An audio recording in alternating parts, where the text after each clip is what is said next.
일주일 20% 이상 반등했던 국제유가가 20일 다시 큰 폭으로 하락했습니다.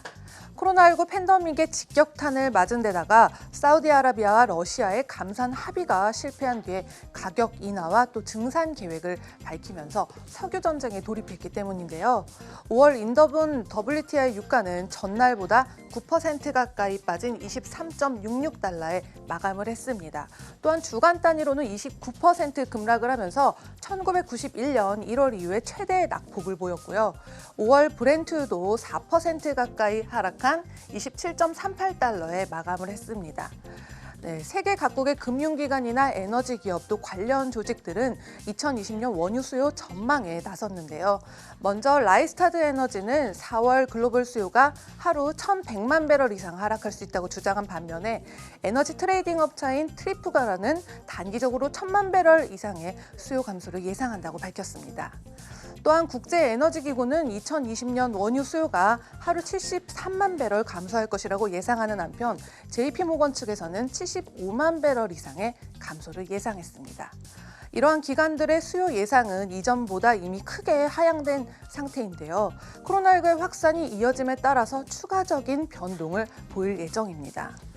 지금처럼 예측이 불가능한 상황에서는 수요 전망에 영향을 줄 요소들을 염두에 두시면 좋을 것 같습니다. 그래서 오늘은 수요에 따른 최악의 그리고 최선의 시나리오를 가정해 보겠습니다. 이쯤에선 최악의 경우를 먼저 생각해 봐야 될 텐데요. 코로나19와 그에 따른 격리가 수개월 동안 경제를 압박하고 수송을 제한하는 경우가 있을 테고요. 또 1918년 가을에 있었던 스페인 독감과 마찬가지로 일단 주춤하다가 몇 달 뒤에 바이러스가 다시 강세를 보이는 상황이 있을 것입니다. 또한 증산과 함께 원유 재고를 또 저가에 수출하겠다고 결정한 사우디가 고객을 파악하지 못해서 원유 판매에 실패하는 상황도 배제할 수는 없을 테고요. 중국이 러시아와 사우디아라비아산 원유 수입을 줄이고 1단계 무역 협상 조건이었던 미국산 에너지 상품 구매를 이행하지 않는 상황이 있을 수도 있겠죠. 또 전 세계의 사람들이 코로나19 감염 우려로 2020년 안에 항공이나 서비스 또 여행을 자제하는 상황도 심각할 텐데요. 각국이 국경 봉쇄를 유지하게 된다면 더더욱 상황은 심각해질 것입니다. 그리고 글로벌 경기 침체나 불황이 세계 경제를 휘잡아서 자산 수급에 괴리가 일어난다면 빠른 회복이 불가능해질 텐데요. 지금까지 가정해본 심각한 상황들은 각각 개별적인 가정들이겠지만 이러한 일들이 동시에 발생되기라도 한다면 상상할 수 없이 암울한 상황이 펼쳐질 것입니다. 그럼 이번에는 최선의 경우를 한번 생각해 볼까요? 먼저 중국이 위기를 극복하고 저유가를 이용해서 기존 원유의 저장소를 재고를 또 확보하는 경우가 있겠고요.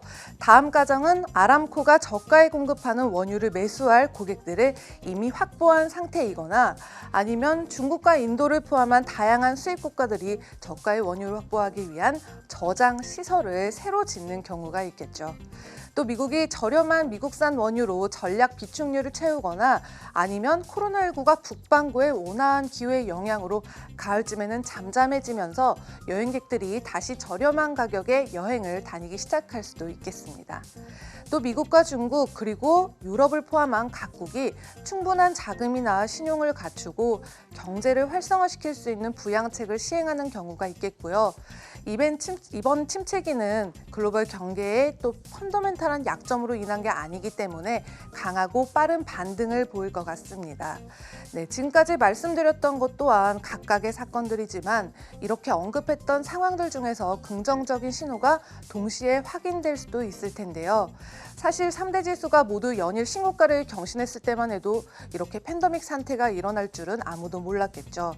새로운 상황이 전개될 때마다 원유 수요를 움직이는 긍정적이거나 혹은 또 부정적인 요소들을 감안해야 할 수밖에 없을 텐데요. 공급 능력의 변화도 고려해 보시면 좋을 것 같습니다. 지난 몇 주 동안 겪었던 것처럼 글로벌 경제의 상당 지분이 거의 중단되는 사태는 유례가 없는 일이었고요. 그 누구도 이러한 상황에 대한 정확한 예측을 내놓는 건 불가능한 일이겠지만 그래도 최선과 최악의 상황을 고려해 보시면서 최대한 현명하게 대처하시면 좋을 것 같습니다. 지금까지 글로벌 금융시장 심쿵 브리핑 펄스였습니다.